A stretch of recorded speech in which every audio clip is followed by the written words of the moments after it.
Hello and welcome back to the Demis Hellen channel. In this video you're going to learn 6 different ways to add character to your trance leads here in June. So the first thing that I'm going to cover is the density and tuning. So here in the oscillators we have the density option. We can go all the way up to 32. We're going to choose 9. So we've got a nice thick layer. We can spread this out and we can further detune it either direction. To further add more character to this using the tunings, you can use the nonlinear, Gaussian, alternate, random, swarm, etc. in here. Let's just demo a few.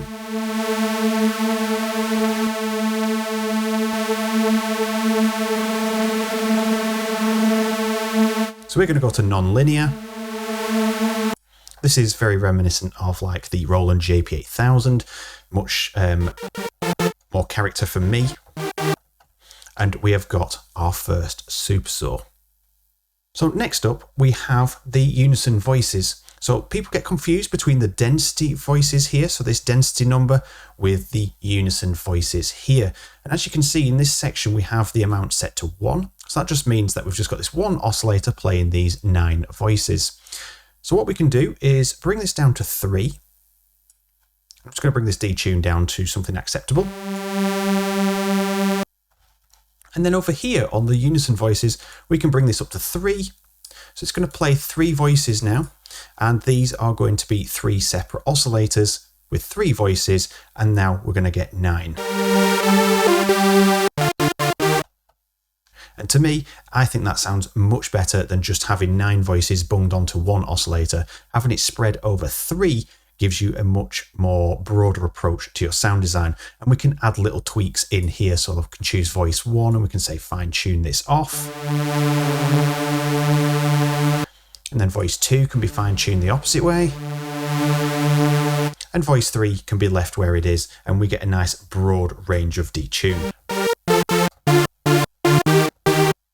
Up next is the waveform choices. So this is the built-in waveform. This is just an upwards saw. We have the option to have a downward saw, pulse and triangle in the virtual analog section. We can choose a wavetable or FM if we so wish to. So for voice number 2, I am going to choose a wavetable and I'm going to scroll to vintage saw. And I'm going to have a much more rounded saw compared to the first voice, which is a straight upwards ramp. So let's unsolo. And then for the third voice, let's just choose a pulse, and I'm going to shift this over a bit.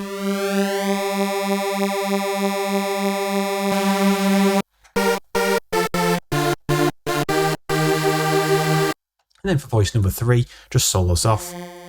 Just going to bring that level down and maybe bring it down an octave.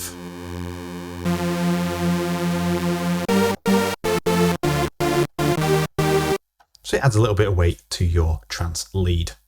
Next up is LFO modulation. This can add tons of character depending on how you want to apply it. So we're going to use LFO 1 here. Everything is set to its default, and I'm going to choose all layers, so it's affecting all of our oscillators we have. And I'm going to right click, so I'm going to go into the mod matrix here. I'm going to right click on the fine tune, and I'm going to choose oscillator, or LFO 1, sorry, to modulate this. So now this is attached to the oscillator 1 fine tune, but all voices, because we can choose separate voices here.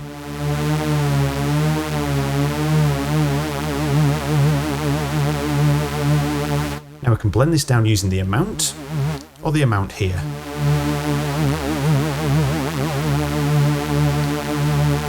So I'm going to bring it down to about 18, and I'm going to set a fade of about 0.6 seconds. So it doesn't happen straight away, it just happens when the note is pressed. And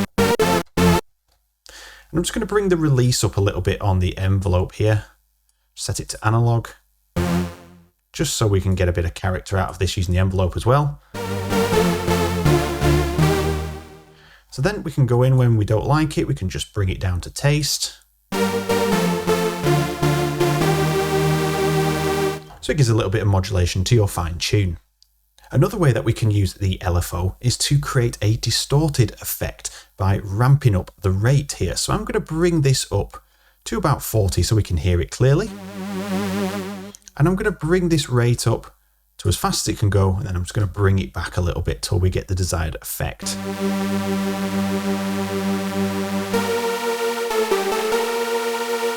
More noticeable in the higher notes, so let's just bypass this. I'll turn this amount down here. And this can be manipulated using different shapes. So let's use a triangle.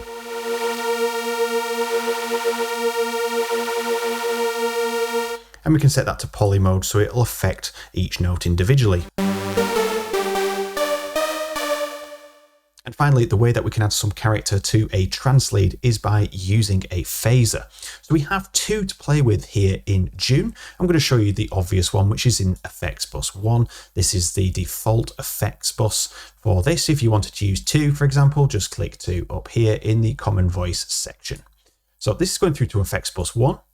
I'm going to get the phaser. I'm just going to drag it to the front so we know it's working on its own. Activate this. And the trick here is to bring the depth down, to lock it in place, and then use the feedback and frequency settings here to tune. And depending on how many stages you want to hear, will yield different results.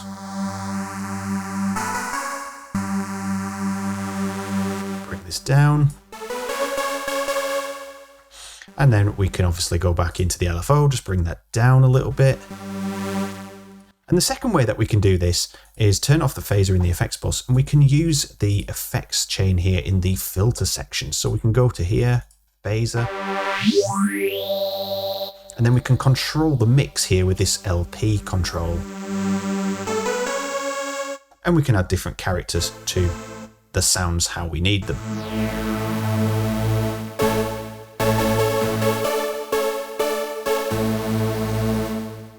So there we are, that's 6 ways that you can add character to your trance leads in June. Thank you for watching, and I'll look forward to seeing you all in the next one. Take care.